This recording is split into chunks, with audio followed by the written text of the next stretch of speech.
মা কালী ও দুর্গাতেই ভরসা জেপি নাড্ডার। পশ্চিমবঙ্গের মাটিতেও হিন্দুত্বের ট্রাম্প কার্ড খেলতেই এই দুই দেবীর নাম বেশি করে উচ্চারণ করলেন বিজেপির সর্বভারতীয় সভাপতি। তার সঙ্গে কৃষকদের মন পেতে কৃষক পরিবারে ছুটলেন জেপি নাড্ডা।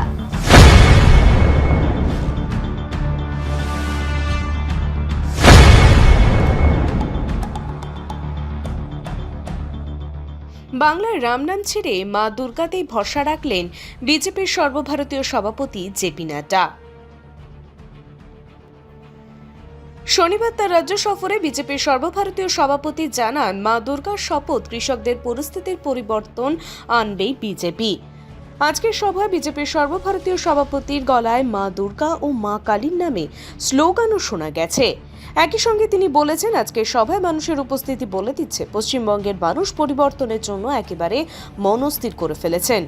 সবাই বক্তব্য রাখতে গিয়ে রাজ্যের শাসক দলের যেমন তুলোধনা করেছেন তিনি, তেমনই মোদী নেতৃত্বাধীন সরকার কৃষকদের জন্য কি করেছেন তার সংক্ষিপ্ত পরিসংখ্যানও তুলে ধরেছেন। মোদী সরকারের নয়া কৃষি আইনের বিরোধিতায় দিল্লি সীমান্তে আন্দোলন চলছে। বহুবার বৈঠকের পরেও সমাধান সূত্র এখনো বেরোয়নি। বিজেপি বারবার বলেছে এই কৃষি আইন বিরোধী আন্দোলন মাত্র কয়েকটি রাজ্যের মধ্যেই সীমাবদ্ধ, কিন্তু আন্দোলনকারীরা আইন প্রত্যাহারের দাবিতে অনড়। এই পরিস্থিতিতে বিজেপির তরফে নয়া কৃষি আইনের পক্ষে জনমত তৈরি করতে দেশব্যাপী এক বিরাট কর্মসূচি নেওয়া হয়েছে। সেই কর্মসূচি রাজকাটোয়ার জগদানন্দপুর থেকে সূচনা করলেন বিজেপির সভাপতি। বর্ধমানকে পশ্চিমবঙ্গের শস্য ভাণ্ডার বলা হয়, আর ওই এলাকার এক তৃণমূল সাংসদ সুনীল মণ্ডল কিছুদিন আগেই বিজেপিতে যোগ দিয়েছেন। ফলে সব মিলিয়ে কাটোয়ায় এই কর্মসূচির সূচনায় এক গুরুত্বপূর্ণ বিষয় বলেই মনে করছেন রাজনৈতিক বিশ্লেষকরা। এদিন সবাই বক্তব্য উঠতে নাড্ডা বলেন, এই সভায় ভিড় স্পষ্ট করে দিয়েছে যে রাজ্যের মানুষের পরিবর্তনের জন্য মনস্থির করে ফেলেছেন। তিনি বলেন, কৃষক সুরক্ষা অভিযান চলবে দেশের 40,000 গ্রামে।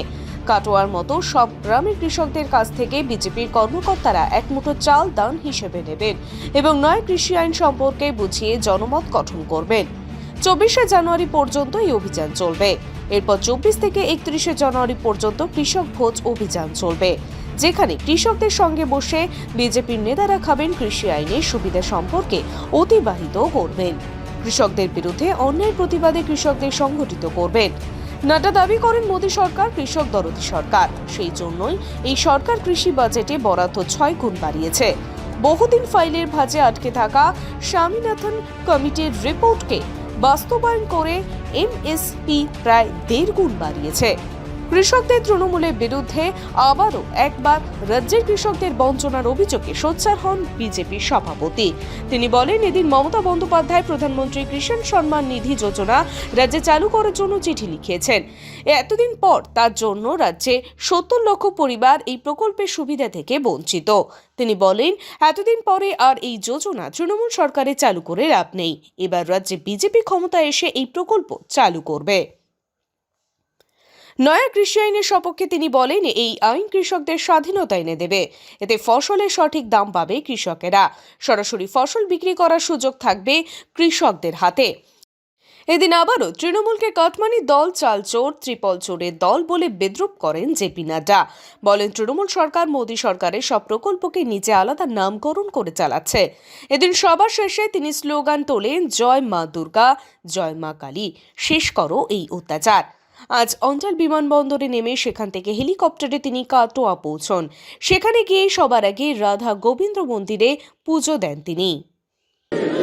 कर्मभूमि को मैं नमन करता हूं और नमन के साथ साथ यहां से प्रेरणा लेता हूं।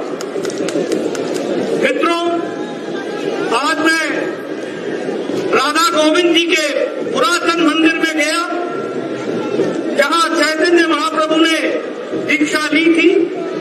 ऐसे भूमि को भी और ऐसे भगवान राधा गोविंद को नमन करते हुए, प्रेरणा देते हुए आज आपसे बातचीत कर रहा हूं।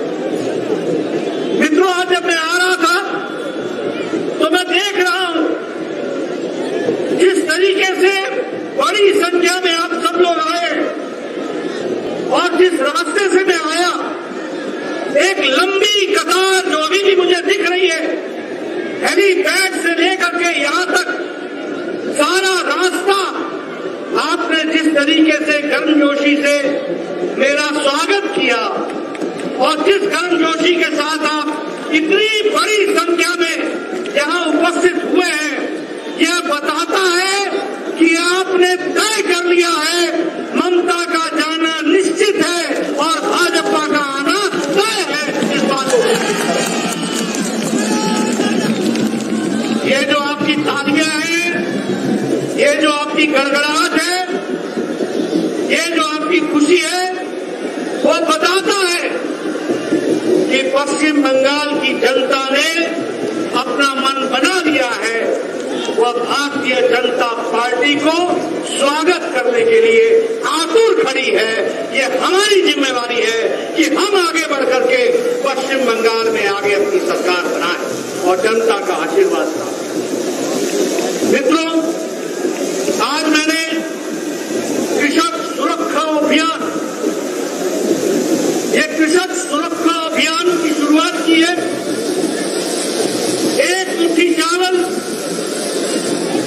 जो मैंने किसानों से दान लिया है और आगे जाकर के गांव में भी मैं उनसे दान लेने वाला हूं, इस तरीके से आज से लेकर के 24 तारीख तक हमारे कार्यकर्ता 40,000 ग्राम सभाओं में जाकर किसानों से अन्न लेंगे और सौगंध दुर्गा मां की खाएंगे कि उनकी लड़ाई भारतीय जनता पार्टी का कार्यकर्ता लड़ेगा और हमारी सरकार आएगी तो कृषक की लड़ाई लड़ करके उनको न्याय दिलाने का काम भारतीय जनता पार्टी की सरकार पश्चिम बंगाल में करने वाली है। इस बात की हम सौगंध खाते हैं, इस बात का हम प्रण। मित्रों, 24-27 तारीख से लेकर 31 तारीख तक हम कृषक भोज करें। गांव-गांव में किसानों के साथ बैठकर कृषक भोज करके ये तय करेंगे कि किस तरीके से जो उनके साथ अन्याय हुआ है और जो किसानों के साथ अन्याय चल रहा है उसके खिलाफ आवाज भी उठाएंगे, किसानों को इकट्ठा भी करेंगे और 40,000 ग्राम सभाओं में अपनी बात को रखकर किसानों के साथ अगली सरकार बनाने का निश्चय करें। मित्रों, आपको मालूम होगा, अभी हम लोगों ने सुंदर गीत सुना। उस गीत के बोल थे कि मोदी तुम आगे बढ़ो, किसान तुम्हारे साथ है, पश्चिम बंगाल के लोग तुम्हारे साथ हैं, किसान की आवाज तुम्हारे साथ।